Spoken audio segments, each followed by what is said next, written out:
Bonjour à toutes et à tous, bienvenue sur votre chaîne d'information régionale. En images, en 8 minutes, on fait un tour complet de l'actualité et ces derniers jours dans votre région.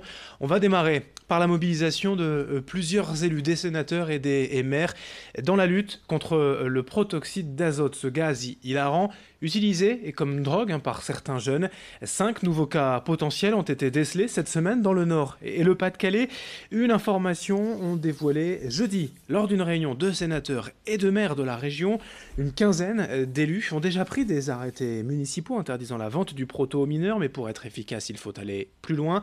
Élargir l'interdiction à l'ensemble du territoire. En avril dernier, 8 sénateurs du Nord ont déposé une proposition de loi visant à protéger les mineurs du protoxyde d'azote. Ce texte sera étudié par le Sénat le 11 décembre prochain. Et parmi ces élus du Nord, la sénatrice Valérie Létard au micro de Rémi Desremeaux.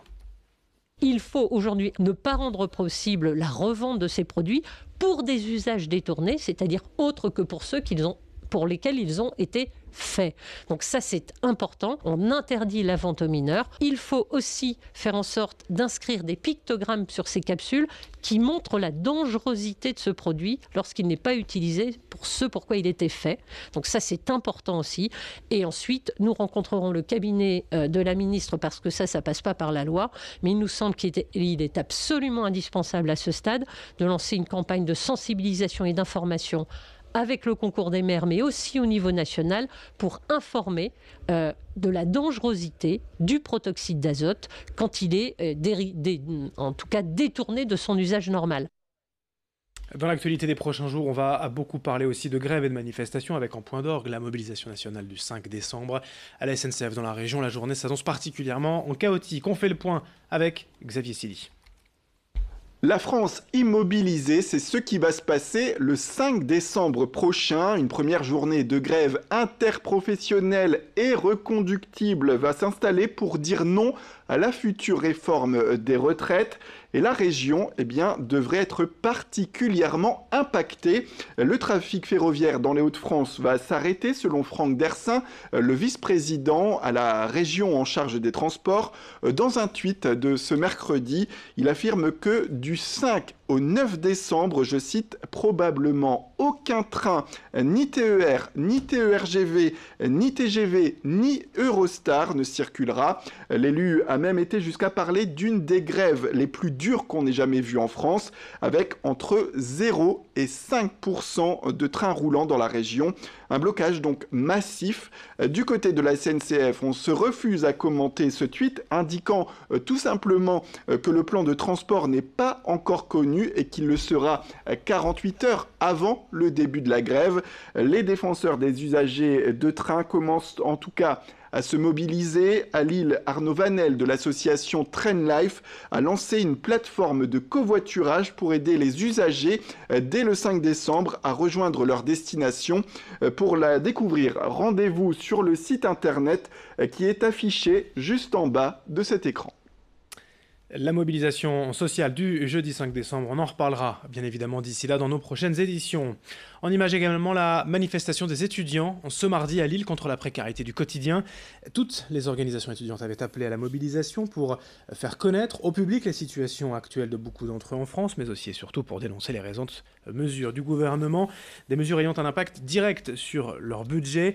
Cette manifestation a également servi de préparation à la mobilisation du 5 décembre. Les étudiants seront dans les rangs aux côtés des salariés, fonctionnaires, personnels de santé, retraite et autres secteurs en colère.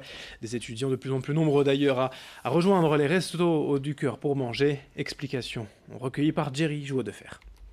Les gens qui vont se nourrir au resto du cœur, il y a une forme de honte en fait. Les gens le disent difficilement. En revanche, ce qu'on sait, c'est qu'il y a beaucoup d'étudiants qui le font effectivement. Quand on fait des sondages, des enquêtes, les gens le disent, un certain pourcentage. Et il y a aussi des photos également, je sais qu'il y en a eu, je crois que c'était à Lyon, des photos d'une file d'étudiants qui attendaient devant les restos du cœur pour chercher à manger. Et il y a également, il n'y a pas que les restos du cœur, il y a aussi, si je me souviens bien, le Secours Populaire qui fait des repas gratuits pour les étudiants, et les étudiants y vont évidemment. De la même manière, on a fait nous récemment des actions de restos universitaires gratuits sur tous les campus à Lille. Ça a eu beaucoup de succès. Au total, je crois que plus de 1500 repas ont été distribués en tout, et les étudiants ont beaucoup apprécié parce que même le restaurant universitaire est cher pour eux. Au chapitre social et économique, la fin de l'entreprise Team Aquadipre près de Dunkerque. 304 salariés vont être licenciés dans les prochaines semaines. La liquidation judiciaire a été prononcée comme attendu cette semaine par le tribunal de commerce de Lille. Team avait déjà échappé à la liquidation il y a 2 ans et demi suite à l'offre de reprise du milliardaire bulgare Phil Filippov et sa société à Atlas. Mais aujourd'hui, tous les salariés en veulent à Phil Filippov. Les syndicats l'accusent d'avoir utilisé leur entreprise comme fournisseur à bas coût en réduisant les prix de vente, les marges au minimum pour fournir son propre groupe à Atlas. Il s'agit d'un sabotage industriel, disent les syndicats CGT et FO, qui ont d'ailleurs déposé une plainte contre X pour escroquerie. Explication au micro de Corentin Escalier quant à l'avenir de ces salariés. C'est pas des postes qu'on retrouve dans toutes les entreprises, hein.